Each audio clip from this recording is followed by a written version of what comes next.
I jokingly asked my best friend to marry me in front of everyone. Her answer left me speechless.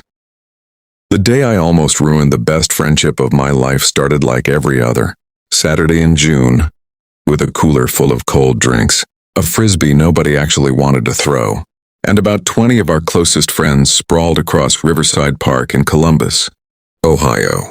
It was one of those golden afternoons that feels too perfect to be real. The kind where the air smells like fresh cut grass and someone's Bluetooth speaker is playing all the right songs at exactly the right volume. The kind of afternoon where nobody checks their phone. Nobody talks about work, and for a few hours, the whole world shrinks down to just this: good people, open sky, and the comfortable warmth of belonging somewhere.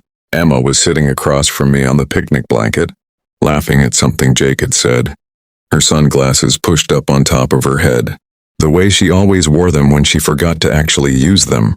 Her green blouse caught the afternoon light. Her laugh, that specific laugh, the real one, not the polite one she used at work, functions, filled the air around us like it always did. I looked at her for probably half a second longer than I should have. Then I looked away and took a long sip of my drink. Emma. We'd been best friends since sophomore year of college at Ohio State, 4 years of late night study sessions, fueled by bad dining hall coffee, failed attempts at cooking real meals in a tiny apartment kitchen, road trips to nowhere in particular with a playlist we still argued about to this day. She was the first person I called when I got my job offer at the engineering firm downtown. She was the one who sat beside me in a cold hospital waiting room at 2 in the morning, when my dad had emergency surgery. Not saying much, just being there. She knew my coffee order. Black, 1 sugar. Never anything fancy, my worst fears. And every embarrassing story I'd ever tried to permanently delete from my own memory. She was without question the most important person in my life. And somehow in 4 years, I had never once allowed myself to think about her as anything more than exactly that. At least that's what I kept telling myself. It started as a joke. That part is important to understand. It genuinely started as a joke. Marcus, one of our friends from grad school, had just made a big announcement. He dropped to one knee right there on the picnic blanket, pulled out a ring box, and proposed to his girlfriend Priya in front of all of us. The whole group erupted immediately, cheering, hugging, someone knocking over a bag of chips in the excitement, another person scrambling to pop open a bottle of champagne that had been sitting in a warm car for 2 hours, but absolutely nobody cared. The energy was electric, the kind of collective happy that moves through a group of people like a current. Impossible to resist. Marcus and Priya had been together for 2 years. It was obvious to everyone that this was coming. But obvious or not, there's something about watching 2 people choose each other out loud, in front of everyone they love, that hits differently every single time. And then Derek, because it is always, without exception, Derek turned to me with that grin of his, the one that means he's about to say something that will absolutely embarrass someone, and said, "Okay, Ryan, you're next. Man, seriously, when are you finally going to settle down?" The group laughed. I laughed. It was the harmless, affectionate kind of teasing that happens in every friend group when you've become the last single person standing. I'd heard some version of this exact comment at every gathering for the past year and a half. It never bothered me. It was just part of the landscape. I looked over at Emma. She was already smiling, watching me with that expression she wore when she was waiting to see how I'd talk my way out of something. We'd had a silent language like that for years, and a whole conversation happening in a single look, and something in me, some part that I hadn't examined too carefully in a long time, decided to be funny about it. I turned to her fully. I placed my hand over my heart with the kind of theatrical drama usually reserved for bad romantic comedies. I made sure my voice carried just enough for the whole group to hear. And I said in the most performatively sincere tone I could produce, "Emma, will you marry me?" The group lost it. Laughter, whistles, someone shouting, "Finally!" From the back, Marcus pointed at me like he approved. Derek looked insufferably pleased with himself for having started the whole thing. It was a joke. A completely transparent, obviously absurd joke between 2 people, who everyone in that park knew were just best friends. Except Emma didn't laugh. She looked at me, Not the quick, dismissive glance of someone about to play along and move on. She actually looked at me, steady, unhurried, like she was deciding something she'd already decided a long time ago. Her expression was calm in a way. That felt different from anything I could immediately name. The laughter around us was still going. But between the two of us, something had gone very still, and then in a voice that wasn't loud, wasn't dramatic, but was somehow the clearest thing I'd ever heard, she said, "I thought you'd never ask." 2 seconds of total silence fell over the group, and then absolute chaos. Derek knocked his drink sideways. Jake made a sound that wasn't a word. Someone in the back said, "Wait, what?" loud enough to startle the couple sitting on a blanket 20 feet away. And I, the person who had started all of this, who had meant it as a throwaway joke in a golden afternoon, sat completely still, staring at my best friend trying to locate solid ground. Emma held my gaze for one more long moment. Then that small smile appeared, the private one, the one I knew better than almost anything.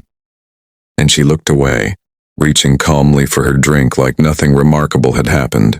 The group slowly reassembled itself around noise and nervous laughter and excited speculation. Derek was already in full detective mode. "Okay, but wait, guys, was that real? Somebody tell me if that was real." I couldn't process any of it. 5 words were running on a loop in my head. "I thought you'd never ask." I found her 20 minutes later. She'd slipped away from the group and was standing near the eastern edge of the park, where the grass gives way to a low stone wall above the river.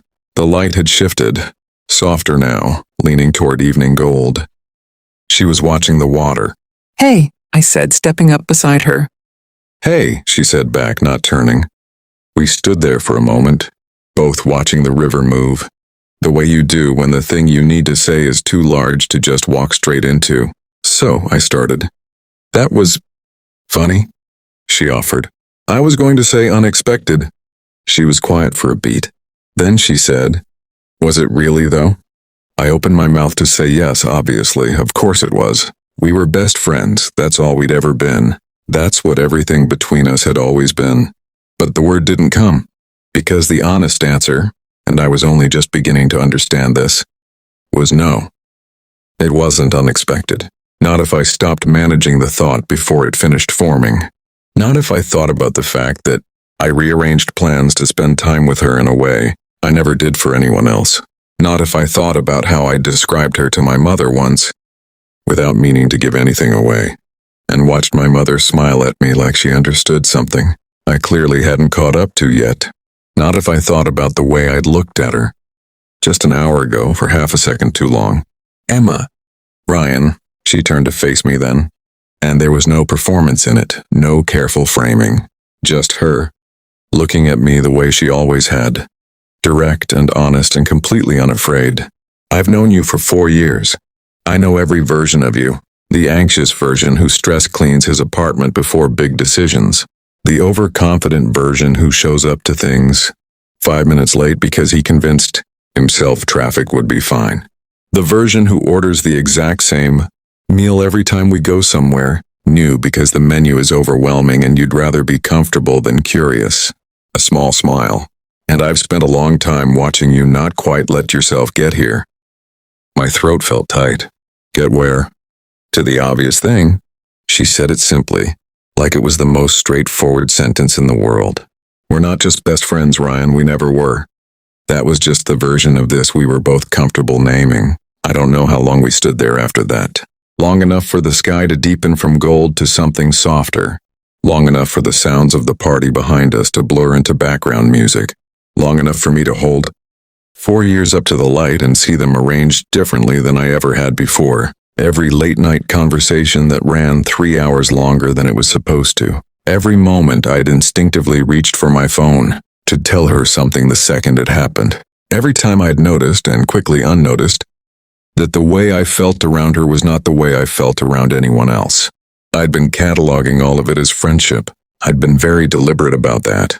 "I didn't know you felt this way," I said finally.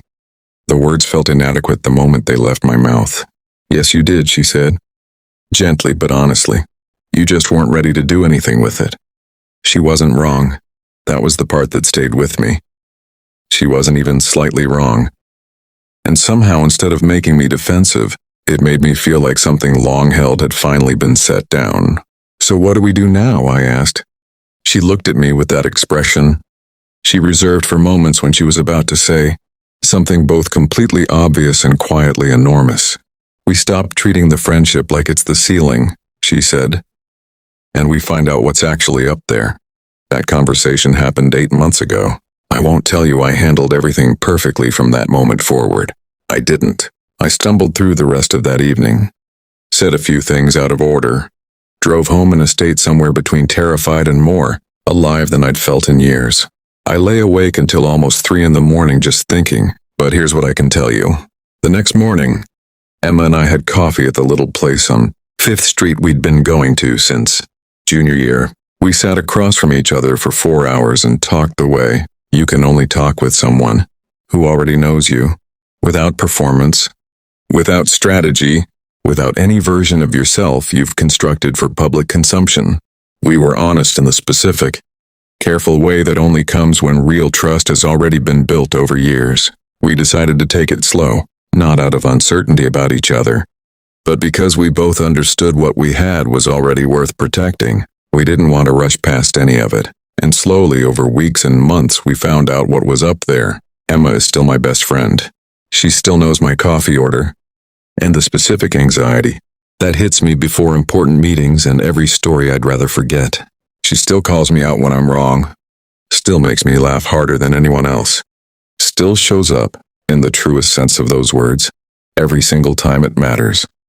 But now she's also the person I come home to, the person I make breakfast with on Sunday mornings and argue with about which direction to hang pictures on the wall, the person I'm building something real with, something I hadn't known I was missing until she looked at me across a picnic blanket on a golden afternoon in June and refused to laugh at a joke that, it turned out, wasn't really a joke at all. I thought you'd never ask. 5 words, quiet, steady, and completely certain.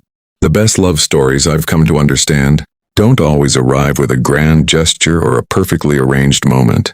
Sometimes they've been there the whole time, woven into 4 years of ordinary Saturdays and late-night conversations and 1,000 small moments you told yourself meant nothing. Sometimes your person has been waiting, patient and sure, for you to catch up to what they already knew. You just had to finally, even accidentally, ask.